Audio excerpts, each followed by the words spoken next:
다음은 하갈의 아들 느헤미야의 말입니다. 나 느헤미야가 아닥사스다 왕 20년 기슬로월에 페르시아의 수도인 수산에 있을 때의 일입니다. 나의 형제인 하나니가 다른 사람들과 함께 유다에서 왔습니다. 나는 그들에게 포로로 끌려오지 않고 남아있는 유다 사람들이 잘 있는지 그리고 예루살렘은 어떠한지 물었습니다. 그들이 대답했습니다. 포로로 끌려오지 않고 유다 지방에 남아있는 사람들은 많은 고생을 하고 있으며 멸시당하고 있습니다. 예루살렘 성벽은 무너졌고 그 성문들은 불타버렸습니다. 나는 그 말을 듣고 자리에 주저앉아 여러 날 동안 울었습니다. 슬퍼서 음식도 먹지 않았습니다. 그리고 하늘의 하나님께 기도드렸습니다. 나는 이렇게 기도했습니다. 하늘의 하나님이신 여호와여, 여호와는 위대하고 두려운 하나님이시며 주를 사랑하고 주의 계명을 지키는 사람들에게 사랑의 언약을 지키시는 하나님이십니다. 주의 종이 이스라엘을 위해 반나절로 드리는 기도를 꼭 들어주십시오. 저희 이스라엘 백성이 주께 지은 죄를 제가 고백합니다. 제 아비의 집과 저 역시 주께 죄를 지었습니다. 저희가 주께 큰 잘못을 저질렀습니다. 주께서 주의 종 모세에게 주신 계명과 규례와 율법을 저희가 지키지 않았습니다. 주의 종 모세에게 말씀하신 것을 기억해 주십시오. 주님께서 이렇게 말씀하셨습니다. 만약 너희가 죄를 짓는다면 내가 너희를 나라들 가운데 흩어놓겠다. 그러나 나에게 돌아와 내 명령을 따르고 지키면 흩어진 백성이 땅 끝에 있더라도 내가 그들을 모을 것이다. 그리고 그들을 나의 이름을 두려고 택한 곳으로 데려올 것이다. 주께서는 그들을 크신 능력과 힘으로 구원하셨습니다. 함께 있습니다. 주여, 주의 종인 제 기도를 꼭 들어주십시오. 그리고 주의 이름을 섬기려는 주의 종들이 드리는 기도를 들어주십시오. 이제 주의 종인 제가 하는 일이 잘 되게 해주십시오. 페르시아의 왕이 저를 돕게 해주십시오. 그때 나는 왕에게 술을 따라 올리던 사람이었습니다. 아멘.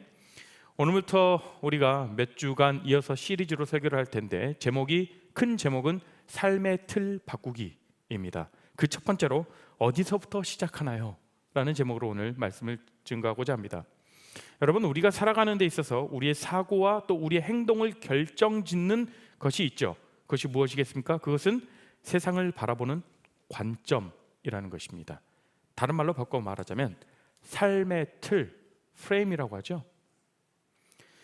삶의 틀은 세상을 살아가는 삶의 자세와 또 내용을 결정짓는 중요한 통로가 돼요. 그러니까 우리는 우리가 의식하지 못하는 때부터 지금 이 현재에 이르기까지 계속 삶의 틀을 만들어가며 살아가고 또 그 틀은 계속해서 변해갑니다. 이 삶의 틀은 우리가 살면서 겪은 어떤 다양한 요소로 구성되어 있는데요. 그 속에는 자아관이랄지 아니면 세계관, 가치관 이런 다양한 것들이 포함되어 있죠.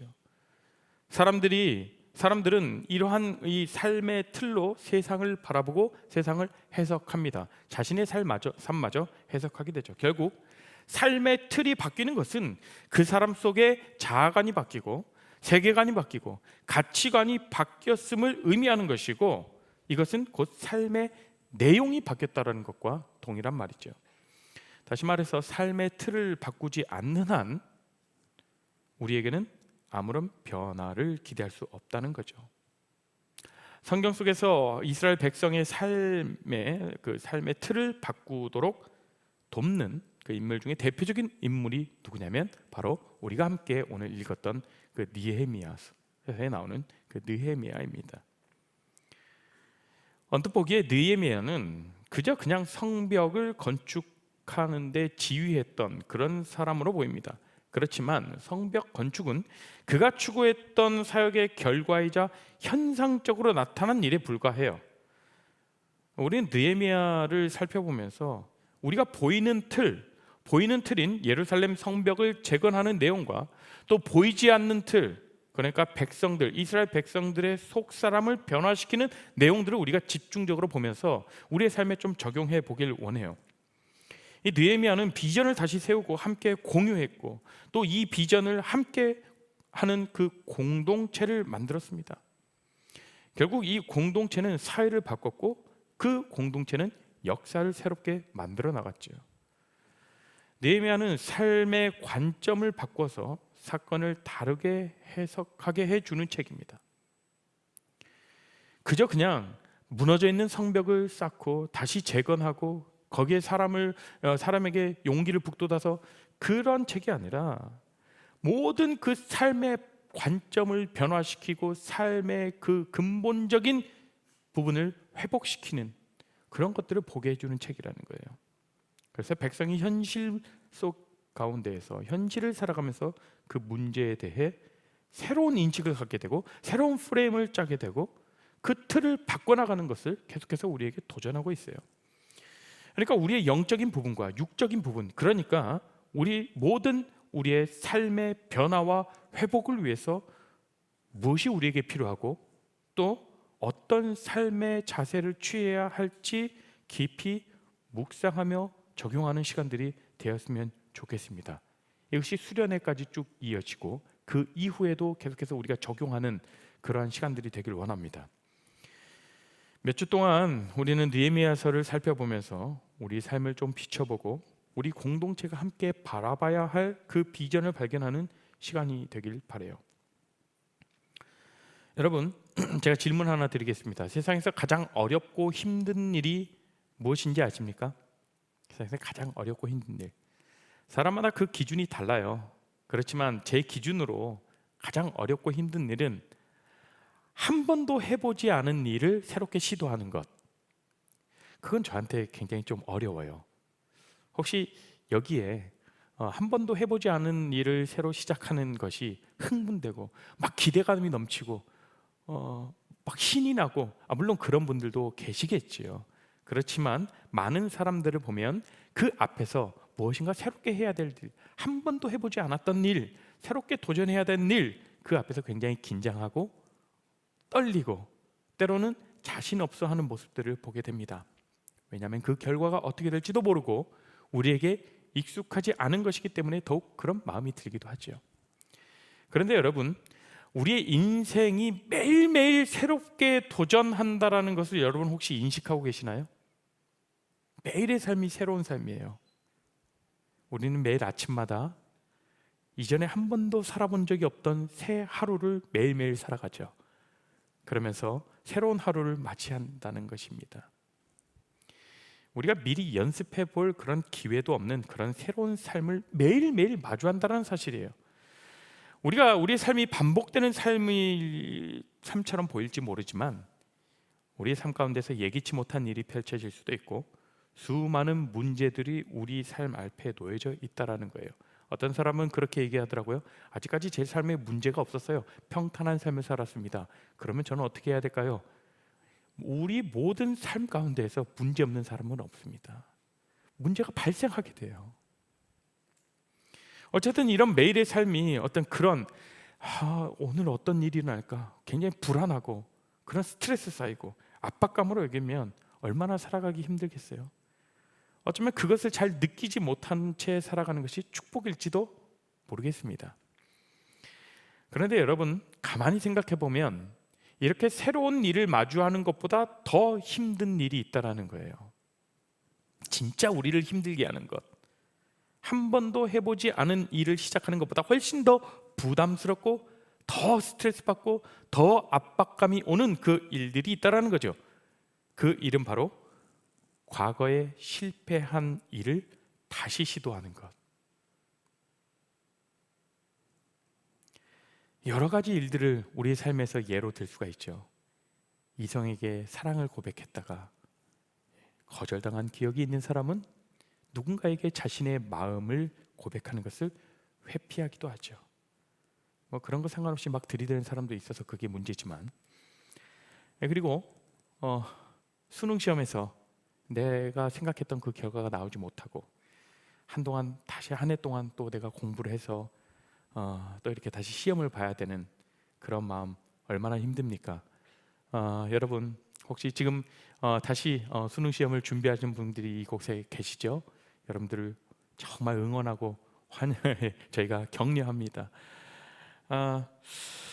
또 무슨 일이 있을까요? 입사 시험, 입사 시험을 보거나 아니면 면접, 그런 면접 가운데서 여러 번 떨어지고 그런 것을 좀 맛보고 나면 이제 이력서를 넣는 일마저 두려워져요. 엄두가 나지도 않죠. 목표를 달성하는 어떤 과정에서 여러 번 수없이 그 좌절을 경험한 탓에 이제는 그 목표를 가지는 것, 목표를 정하는 것 자체가 무의미한 일처럼 보일 수가 있습니다. 그런데 이게 우리의 삶을 이끌어가는 삶을 세워가는 것이 뿐만 아니라 신앙적으로도 그렇다는 거예요. 열심히 내가 기도했는데도 한 번도 내가 응답받아 본 적이 없다면, 정말 내가 원하는 것, 내가 이루고자 하는 것 정말 하나님께 간절히 기도했어요. 그런데 그게 한 번도 응답된 적이 없어요. 그렇다면 그에 대한 간절한 마음을 품기도 어렵겠죠. 뭐 이렇게 기도해봤자 하나님 응답해 주시지도 않는데 도대체 언제 응답해 주시나. 이처럼 대부분 사람들이 실패한 일을 다시 시도하는 것에 굉장한 스트레스와 압박감과 부담감을 느낀다는 사실이에요. 왜일까요? 처음 시도할 때보다 더 나은 어떤 수단과 이제는 실패했기 때문에 더 나은 방법을 동원하면 성공할 확률이 더 높아질 텐데도 불구하고 굉장히 두려워한다라는 거죠. 새롭고 낯선 일에 뛰어드는 것보다 실패한 일을 재시도하는데 두려움을 갖는 이유는 다양하게 많아요. 굉장히 많죠. 그런데 그 다양한 이유들을 잘 정리하다 보면 이렇게 정리가 됩니다. 같은 일 때문에 더 이상 실망하고 상처받게 되는 것이 싫어서. 여러분 동의하세요? 똑같은 고생과 희생을 더는 버틸 수가 없는 거죠. 누구라도 중대한 일, 또 좌절감을 가져오는 일, 대가 지불이 큰 일일수록 회피하고 싶은 마음이 크죠. 이럴 때 다시 시작할 수 없다라는 그 생각과 감정이 우리의 사고와 우리의 정서 그리고 우리의 의지를 확 장악해버려요. 지난번에도 안 됐는데 다시 해본다고 뭐가 또 잘 되겠냐, 다르겠냐. 똑같은 실수를 반복할 바에는 아예 하지 말자. 그걸 또다시 하라고? 나 절대로 못해. 아무리 해도 안 돼. 이러한 생각들이 우리를 더 앞으로 나아가지 못하게 막는 것들이죠. 그런데 이런 생각들이 굳어지게 되면 나도 할 수 없으니까 다른 사람도 할 수 없을 거야 라는 그런 근거 없는 믿음이 생겨버리게 돼요.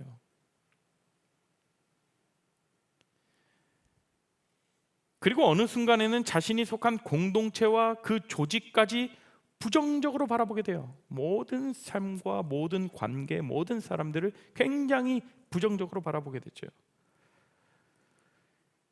그렇게 소망을 잃은 사람은 자신의 모든 가능성을 묻어버리고 자신에게 찾아온 기회까지 다 사장시켜버려요.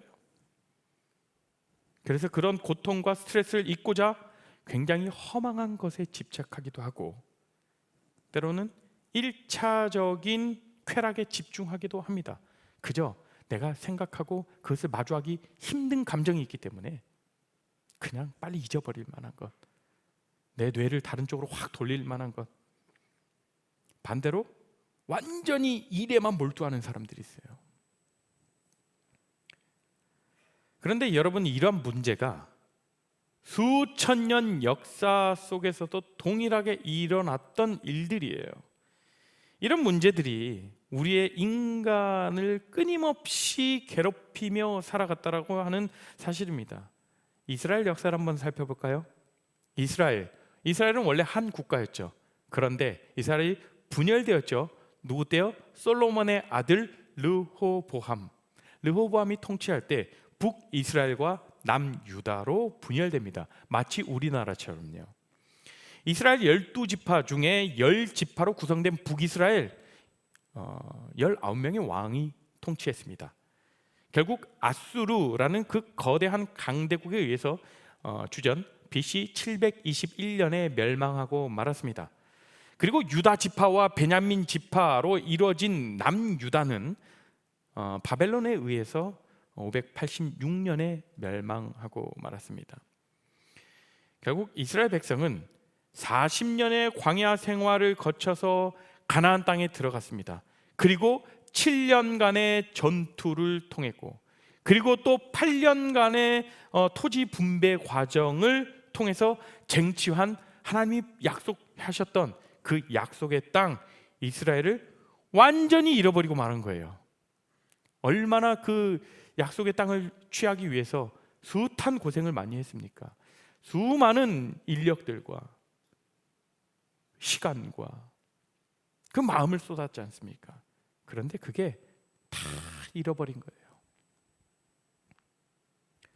뭐 대부분의 어떤 왕족이라든지 종교 지도자, 또 고위 관리, 또 일반 백성들 할 것 없이 대부분 바벨론 포로로 끌려가거나 살해당하거나 아니면 그냥 완전히 망해버린, 황폐해져 버린 그 고향 땅 예루살렘에 남겨진 사람들이에요. 이 조국의 멸망과 이방 땅에서의 포로 생활 때문에 그들은 아마도 씻을 수 없는 치욕과 모멸감을 느꼈을 것이에요. 하지만 이스라엘 백성들은 계속되는 그 포로 생활 속에서도 하나님의 말씀을 지키려고 애쓴 사람들이 있었다라는 거예요. 그 와중에도 하나님의 말씀을 지켜나가기 위해, 그로 인해서 그렇게 하나님을 향한 그 신앙을 조금씩 회복해 나가고 있는 사람들이 있었다라는 거죠. 그리고 결코 무너질 것 같지 않았던 그 거대한 그 바벨론이 무너집니다. 신흥 강국, 새롭게 떠오르는 그 페르시아에게 결국 패배하고 새로운 그 월드 파워를 가진 그 페르시아의 고레스 왕이 등극하게 됩니다. 가만히 보니까 이스라엘 백성들이 붙잡혀 있고 불쌍한 거예요. 굳이 이제 얘네들이 이렇게 붙잡혀 있을 이유가 없다. 그리고 다시 고국으로 돌아가라고 조서를 써주면서 다시 예루살렘 성전을 회복하기 위해서 성전을 건축하라고 명령했고, 총 3차례에 걸쳐서 포로 생활하던 그 이스라엘 백성들이 예루살렘으로 돌아오게 돼요. 그런데 이것은 단순히 그 왕의 마음대로 한 것이 아니라 이미 과거 선지자를 통해서 예언되었던 일들이라는 거예요. 하나님이 이루어 가셨다라는 거죠. 어쨌든 이 고국으로 돌아온, 예루살렘 땅으로 돌아온 자들 생각해 보십시오. 다시는 내가 우리 고향으로 돌아갈 수 없겠지라고 하면서 그 체념하면서 살았던 그들이 느꼈을 기쁨과 감격이 얼마나 컸겠습니까? 그러니까 그들에게 귀한 사건은 굉장히 기적과 같은 그런 사건들이었어요. 1차 귀환을 거쳐서 2차로 귀환한 그 이스라엘 백성은 여전히 조국 이스라엘의 재건과 회복을 꿈꿔오면서 살았던 사람들이었어요. 어떻게 하면 우리 이스라엘 다시 한번 재건하고 이스라엘 다시 한번 회복할 수 있을까? 이에 그들이 예루살렘에 돌아와서 가장 먼저 했던 것이 무엇이냐면 신앙 회복을 위한 성전을 회복하는 거예요. 성전을 다시 짓는 것이죠. 무너진 예루살렘 성전을 재건하여서 온전히 하나님을 예배하기를 원했어요. 이렇게 지도자를 중심으로 한데 뭉친 이스라엘 백성들은 자원하는 마음으로 성전 공사에 굉장히 열심을 다했죠. 무너지는 그 성전을 다시 세우는 것은 참 쉬운 일이 아니었어요. 오랜 시간 이 사람들이 포로 생활을 하다가 이제 막 돌아온 사람들이 어떠한 준비도 안 돼 있고 어떠한 지원도 없고 성전을 건축한다는 것은 정말 엄청난 대가 지불이 따르는 일이었죠. 심지어 거기다가 극심한 경제적 어려움과 굉장히 열악한 환경이었어요. 또 거기다가 엎친 데 덮친 격으로 주변 나라들, 주변 세력의 끈질긴 방해 때문에 결국 15년 동안이나 공사가 다시 중단되는 그런 일을 경험했습니다. 고국으로 돌아왔습니다. 그래서 우리의 소망, 우리의 희망, 그 예루살렘 성전을 다시 짓자. 아니 이방 나라 그 왕이 그렇게 조서도 내려줬으니까 정말 우리가 온 힘을 다해서 한번 지어보자라고 시작했던 그 믿음의 첫 발걸음, 첫 액션. 그러나 돈도 없고 그럴 만한 능력도 안 되고 계속해서 주변 국가들은 끊임없이 공격해 옵니다. 결국 그 성전 건축이 15년이나 중단되었다라는 거예요. 이후에 다시 회복했지만, 그러나 이스라엘 백성은 그럼에도 그 모든 것들을 쏟아 예루살렘 성전 공사를 결국에는 마무리했습니다. 매일 조금씩 올라가는 그 성전을 볼 때마다 그들의 마음속에는 어떤 마음이 있었을까요? 기대감이 있었겠죠. 야, 다시금 이 성전이 회복되는구나. 점점 올라가고 1층, 2층, 3층 쌓이고, 그 소망도 커졌을 거예요. 자, 성전만 완공되면 분명히 뭔가 달라지겠지. 이것만 마치면 고생 끝, 행복 시작이야. 하나님의 일을 열심히 하다 보면 누구나 자연스럽게 이러한 기대를 하게 마련입니다. 이것은 어떤 목적과 의도를 달성하기 위한 어떤 기복신앙이라기보다는 진정으로 하나님의 역사를 기대하면서 그 변화를 꿈꾸는 믿음이라고 할 수 있죠. 여러분들은 어떻습니까? 어떤 상황에 있을 때 하나님을 더욱 기대하게 되었습니까? 과거를 한번 생각해 보십시오.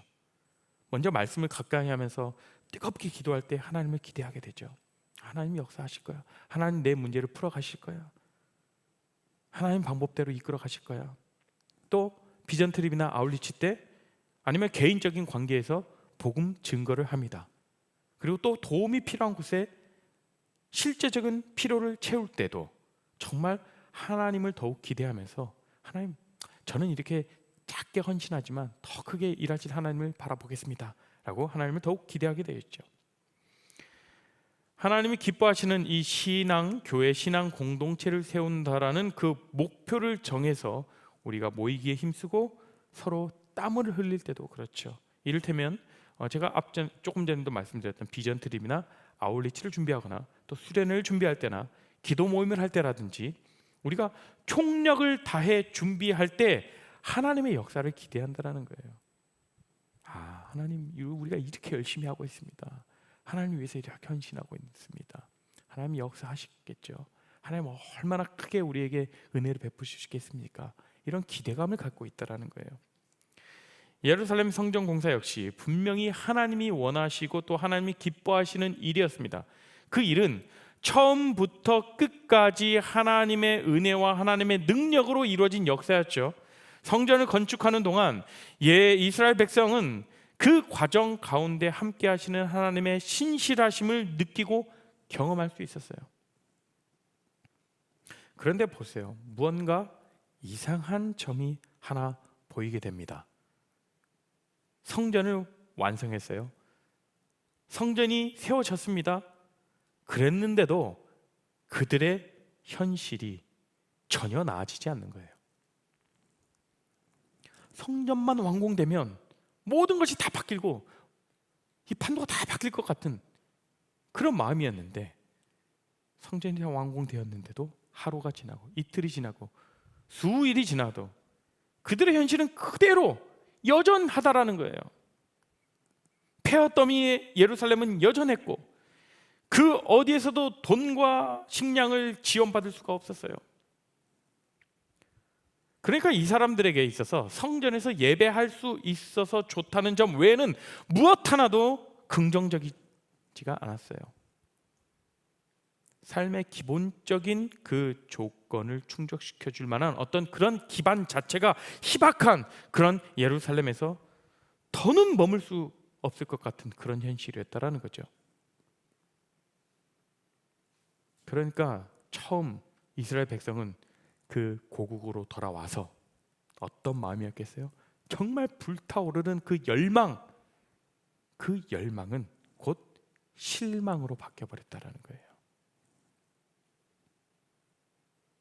그러면서 성전 건축을 위해서 자진해서 내놓았던 본전이 생각난 거예요. 이거 본전도 못 치겠는데?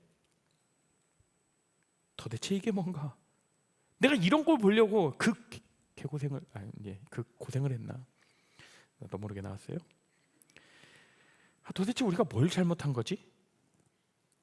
하나님의 영광과 이 민족의 회복을 위해서 한 일인데 대체 왜 이렇게 비참한 거냐? 왜 우리 현실은 변하지가 않고 왜 우리 현실은 계속해서 이렇게 힘들어 하고 있는 것인가? 그들은 분명히 하나님 앞에서 순전하고 올바른 선택과 그 실천을 했습니다. 그러나 그들에게 돌아오는 것은 무엇인가요? 점점 더 악화되고 있는 그 현실뿐이었다라는 거예요.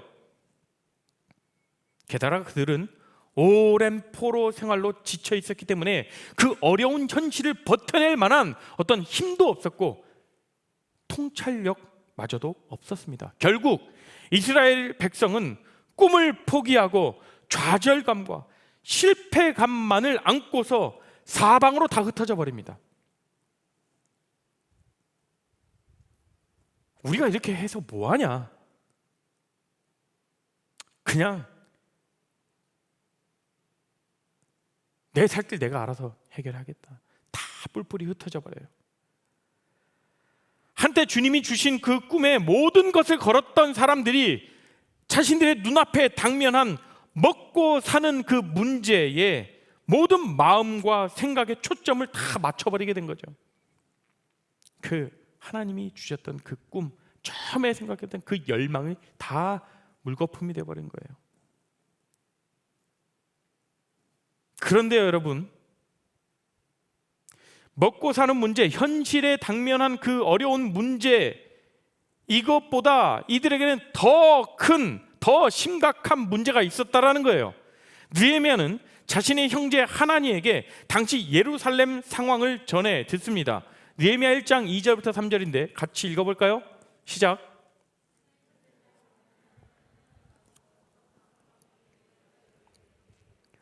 내가 그 사로잡힘을 면하고 남아있는 유다와 예루살렘 사람들의 형편을 물은즉 그들이 내게 이르되 사로잡힘을 면하고 남아있는 자들이 그 지방 거기에서 큰 환난을 당하고 능력을 받으며 예루살렘 성은 허물어지고 성문들은 불탔다 하는지라.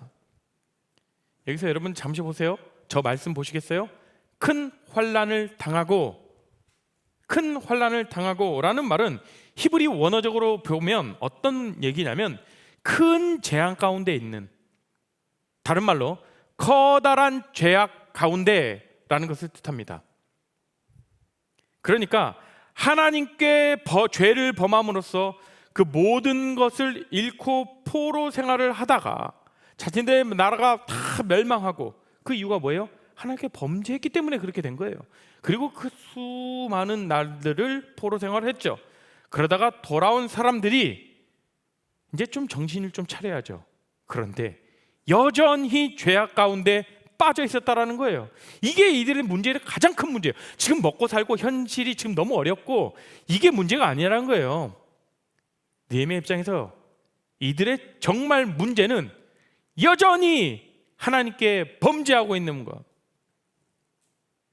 이게 가장 큰 환난을 당하는 그 근본적인 이유라는 거예요. 아주 심각한 죄악이라는 거예요. 그러고 보면 이스라엘이 당하는 그 환난은 그동안 범했던 죄에 대한 하나님의 징계인 셈이 되겠죠. 그저 너무 힘들어서 꿈을 포기했더니 진짜 이유가 다른 데서 드러난 거예요. 속 사정을 들여다보니까 엉뚱하게도 죄악의 문제가 드러나게 된 거죠. 이처럼 하나님께 선택받은 백성이라도 그 마음속의 비전을 잃어버리면 망가지고 말하게 돼요. 하나님께서 보여주신 그 약속이 희미해지면 의미 없는 삶을 살아가게 되는 거죠. 그 비전을 잃어버리면 어떤 도전이나 어떠한 동기부여에도 의욕이 생겨나지 않아요. 아이고, 난 더 이상 하고 싶지가 않다. 너무 지쳤다. 지금 하는 일의 의미를 찾지 못하게 되죠. 어디로 가야 할지, 어디로 가고 있는지 분별하는 그 인생의 방향 감각을 상실해 버립니다. 계속 무슨 생각만 하냐면 내가 투자한 본전, 내가 투자한 시간, 내가 투자한 노력, 재정, 계속해서 본전만 생각하게 되는 거예요. 내가 이만큼 수고했는데 이 정도는 내가 받아야 하는 거 아닌가? 내가 이만큼 투자했는데 입력한 만큼 어떤 수치가 나오길 원하죠. 주의 비전을 발견하고 내딘 그 첫 발걸음을 굉장히 기대감이 찼습니다. 그렇지만 그 후에 아무 일이 일어나지 않으면, 내가 생각한 그 결과가 나오지 않게 되면 내가 헌신한 노고, 시간, 재정 자꾸 샘을하게 되죠.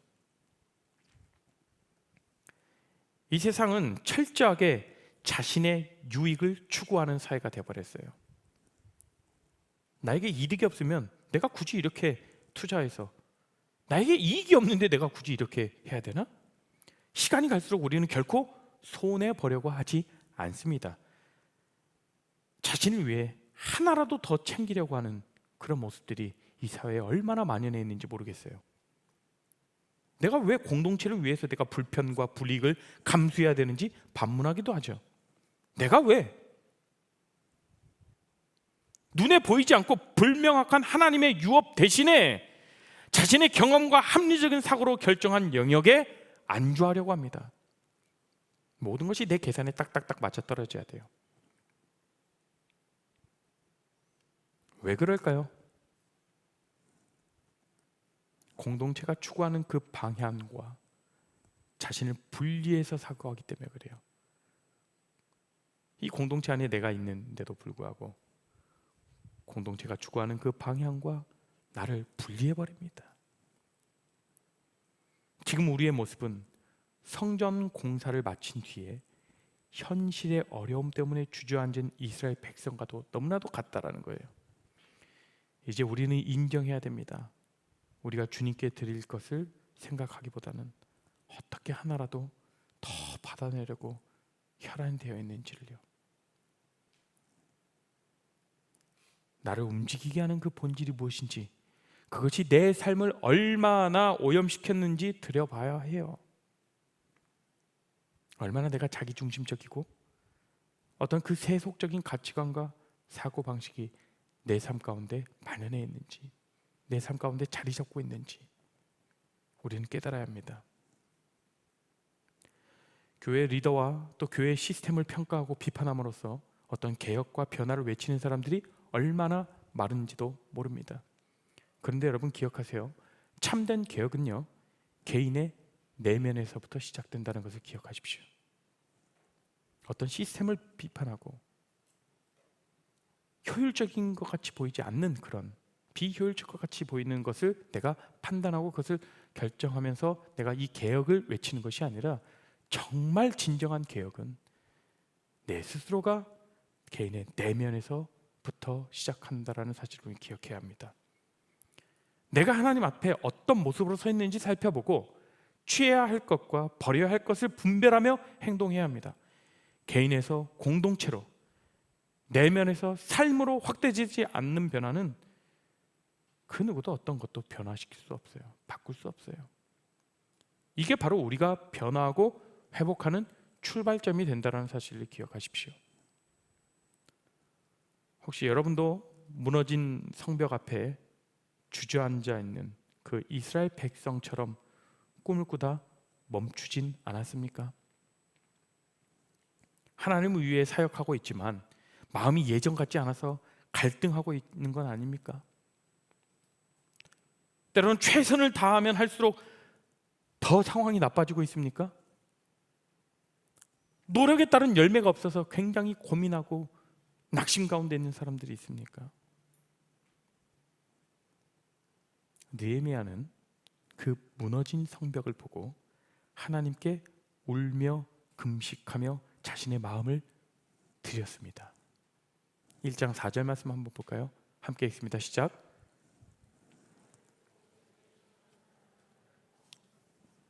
슬퍼서 음식도 먹지 않았습니다. 그리고 하늘의 하나님께 기도드렸습니다. 느헤미야는 수일 동안 울며 금식하며 주님께 고백했습니다. 그 삶의 문제를 보면서 신세한탄하며 그냥 잘 살게 해주십시오, 문제 풀게 해주십시오라고 부르지 않았다라는 거죠. 먼저 하나님이 어떠한 분인지, 지금까지 하나님 이스라엘을 하나님께서 어떻게 인도해 오신 분인지를 또한 고백하죠. 1장 5절 말씀이요. 함께 읽습니다. 시작. 나는 이렇게 기도했습니다. 하늘의 하나님이신 여호와여, 여호와는 위대하고 두려운 하나님이시며 주를 사랑하고 주의 계명을 지키는 사람들에게 사랑의 언약을 지키시는 하나님이십니다. 그리고 신실하신 하나님, 지금까지 이스라엘을 인도해 오신 하나님을 우리가 이 이스라엘 하나님의 그 백성, 우리가 하나님을 온전히 신뢰하진 못한 그 모습들을 철저히 진단하고 회개하면서 부르짖습니다. 1장 7절요. 함께 읽습니다. 시작. 저희가 주께 큰 잘못을 저질렀습니다. 주께서 주의 종 모세에게 주신 계명과 규례와 율법을 저희가 지키지 않았습니다. 철저하게 자신들의 문제가 무엇인지 진단을 내리는 거죠. 느헤미야는 무너진 성벽 앞에서 산산조각 나버린 그 이스라엘의 신앙과 무너져 버린 하나님에 대한 신뢰를 고백하며 나아갔어요. 우리에게도 각자의 무너진 성벽을 돌아보고 그 무너진 성벽 그 자리로 돌아가야 함이 필요합니다. 그 자리에서 철저하게 내 모습을 점검하고 진단해야 돼요. 무엇이 문제인지, 내가 무엇이 잘못되어 있는지. 왜냐하면 회복은 그 자리에서 시작하기 때문이죠. 과거 실패를 경험하고 좌절감을 느끼고 두려워서 용기를 내지 못하는 그 영역의 회복을 원한다면 다시 그 자리로 가야 합니다. 그 자리에서 내가 무엇 때문에 넘어졌는지, 혹여나 나에게 다시 세워야 할 영역들이 무엇이 있는지 철저하게 나를 돌아보는 것이 바로 회복의 출발점이라는 것을 기억하십시오. 느헤미야는 그 문제를 해결하고 문제를 풀어가기 위해 가장 먼저 하나님께 무릎 꿇어 기도했죠. 그리고 자신의 문제가 무엇인지, 자신의 백성의 문제가 무엇인지 낱낱하게 주님께 고백하면서 철저하게 진단을 했습니다. 그 무너진 성벽 그 앞에서요. 무너진 성벽을 쌓고 그 성벽을 쌓는데 계획되는 일들을 먼저 한 것이 아니라는 거죠. 그러니까 우리의 삶의 틀을 바꿔나가는 것, 우리의 삶을 다시 세워나가는 것, 우리의 회복을 위해서 어디서부터 우리는 시작되어야 되는지, 우리가 좌절되고 넘어지고 실패했던 그 자리에서부터 다시 시작할 수 있는 것이에요. 어떻게 해요? 주님께 부르짖음으로, 주님께 낱낱이 내 모습들을 철저하게 바라보면서 무엇이 회복을 해야 되는, 무엇을 다시 세워야 되는지. 그런데 여러분, 이 과정이 결코 쉽지 않습니다. 정말 쉬운 일이 아니에요. 그러나 여러분, 내가 수술하기를 원하고 수술 받기를 원하고 내가 수술대에 올라가야 치료가 시작되는 거죠. 그것처럼 우리가 하나님 앞에 내 마음을 모두 열어놓고 나의 문제와 내 치유가 필요한 영역이 무엇인지 바라보는 시선이 필요합니다. 그렇게 주님께 묻고 주님께 내 마음을 토로하는 그 과정이 필요한 것이죠. 거기서부터 여러분의 회복, 우리의 삶의 틀은 변화되기 시작합니다. 그 후에 치유하시고 회복시키실 하나님께 온전히 맡겨드리는 믿음의 발걸음을 내딛는 우리 레알 공동체, 저와 여러분이 되길 간절히 축원합니다. 이 시간 우리가 함께 주님께 이 찬양의 가사를 고백하면서 우리의 마음을 올려드렸으면 좋겠습니다. 주님께서 처음에 나에게 부어주셨던 그 약속과 그 베풀어 주셨던, 또 나에게 주셨던 그 기대하는 마음들이 있었을 거예요. 그런데 그 마음이 얼마 가지 않아 어쩌면 또 오래 기다렸던 사람들도 있어요. 그 가운데서 내가 도대체 언제 변할 것인가, 도대체 언제 나에게 역사하실 것인가, 오랫동안 기도했던 그 기도가 아직 응답되지 않았다라면 좌절 가운데 떨어 있고, 때로는 에이 하나님이 이런 하나님입니까? 라고 하면서 돌아섰던 우리의 모습들을 한번 보시겠습니까? 그렇지만 그럼에도 불구하고 여전히 하나님은 우리를 기다리신다는 사실에 여러분들 하나님께 감사하며 이 찬양의 고백을 할까요? 내 백성이 나를 떠나, 내 백성이 나를 떠나 돌아섰지만 내 사랑이 내 백성을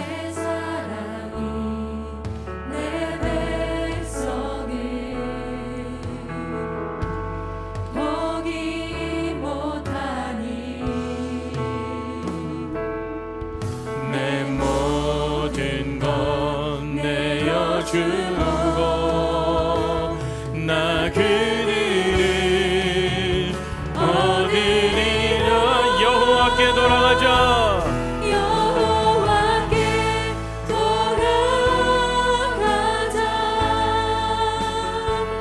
우린 돌아서도 그는 변치 않네. 여호와께 돌아가자. 우린 넘어져도 그 사랑. 우리 자리에서 일어나서 처음부터 다시 한번 고백합니다. 내 백성이 나를 떠나, 내 백성이 나를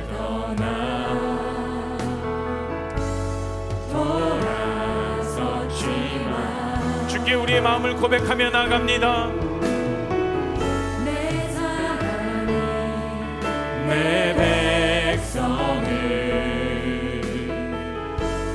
포기 못하니 내 모든 것 내어주고 내 모든 것 내어주고 주님은 우리를 기다리십니다. 주님께 돌아가기를 원합니다. 돌아가자. 우린 돌아서도 그는 변치 않네. 여호와께 돌아가자. 우린 넘어져도 그 사랑 여호와께 돌아가자. 여호와께 돌아가자. 우린 돌아서도 그는 변치 않네. 여호와께 돌아가자. 우린 넘어져도 그 사랑 이 시간 우리가 함께 기도하며 나갔으면 좋겠습니다. 하나님, 우리의 삶의 문제 가운데, 삶의 낙심 가운데 있을 때, 혹여나 우리가 실패를 경험하고 좌절 가운데 있습니까? 그때 우리가 다시 한번 주님의 얼굴을 바라보길 원합니다. 하나님, 우리의 삶의 회복을 위해서 먼저 주님께 돌아가고 주님께 간절히 기도하고 그 가운데 힘을 얻어 우리의 모습이 무엇인지, 우리의 삶의 영역을 다시 세워야 할 것이 무엇인지, 그 회복을 위해서 우리가 실천적으로 우리가 나아갈 것이 무엇인지 우리가 바라볼 수 있는 그 시선을 허락하시고 그 믿음을 허락하시고 그 마음을 허락하여 주십시오라고 주님 새 힘을 허락하시고 주님 주신 그 힘으로 우리가 그 문제에 앞서 그 문제를 해결하고 나아가는 그 힘을 허락하여 주십시오라고 우리가 함께 기도하며 나아가기로 합니다. 함께 기도하겠습니다. 주님 아버지, 시간 가운데 온전히 기도하며 나아갑니다. 온전히 주님만을 바라보며 나아갑니다. 하나님, 그 삶의 하나님 무엇을 다시 한번 세워가야 됩니까? 하나님, 어디서부터 내가 다시 출발해야 되고 어디서부터 내가 다시 한번 세워가야 될지 도무지가 알 수 없고 정말 고난 가운데 있고 너무나도 힘든 가운데 있습니다. 그 가운데 하나님 우리에게 말씀하시고 그 가운데 아버지 다시 한번 아버지 세워나갈 그 주님을 바라보게 해주시옵시고 주님 함께 해주시옵소서. 주님과 얻어 만났던 그 뜨겁던 하나님께 하나님께서 베풀어 주셨던 그 자리 가운데 그 은혜 자리로 돌아가게 하시고 하나님께 부르짖으며 나아가는 그 자리 가운데 우리에게 그 풀어갈 지혜를 주시고 그 풀어갈 힘을 주시고 그 문제를 마주할 힘을 허락하여 주시옵소서. 주님 주시는 그 셈으로 그 문제를 바라보며 나가게 해주시옵시고 그 문제를 직면하여 싸워나갈 그 힘을 허락하여 주시옵소서. 하나님 우리가 주님을 더 바라보며 나가게 해주시옵시고 주님께 아버지 온전히 우리 삶 가운데에 내 삶 가운데 치유와 회복을 위해서 필요한 것이 무엇인지 우리 마음 가운데 다시 세워나갈 것이 무엇인지 그것을 바라보며 나아가게 하여 주시옵시고 그것으로부터 다시 시작하게 하시고 정말 힘든 그 가운데 내가 좌절하고 쓰러졌던 그 자리 가운데로 나아갈 수 있는 힘을 허락하여 주시옵소서. 하나님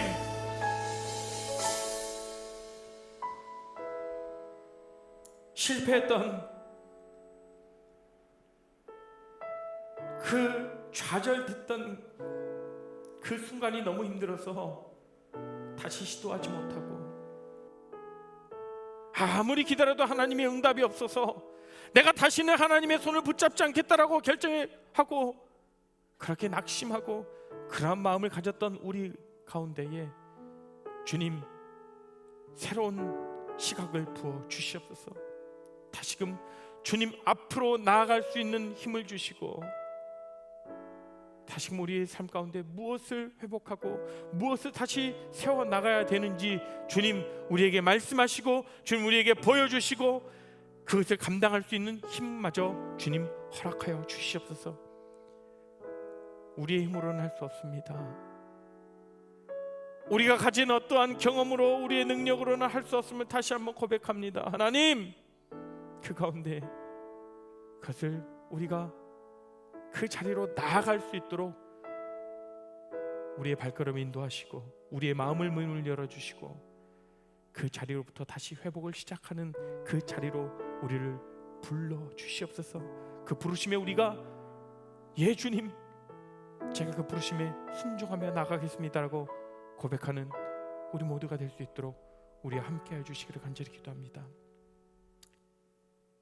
이제는 주 예수 그리스도의 은혜와 하나님의 크신 사랑과 성령 하나님의 감화 교통하심이 우리의 문제 가운데 우리의 삶의 변화를 위해서 다시금 어디부터 시작해야 되고 무엇부터 세워나가야 될지 우리가 깊이 깨닫고 하나님을 붙잡고 그 은혜 가운데에서부터 시작한다라는 그 사실을 믿고 그것을 결정하기를 다짐하는 우리 모든 레알 공동체 한 사람 한 사람 가운데에 지금으로부터 영원토록 함께 하시기를 간절히 축원합니다. 아멘.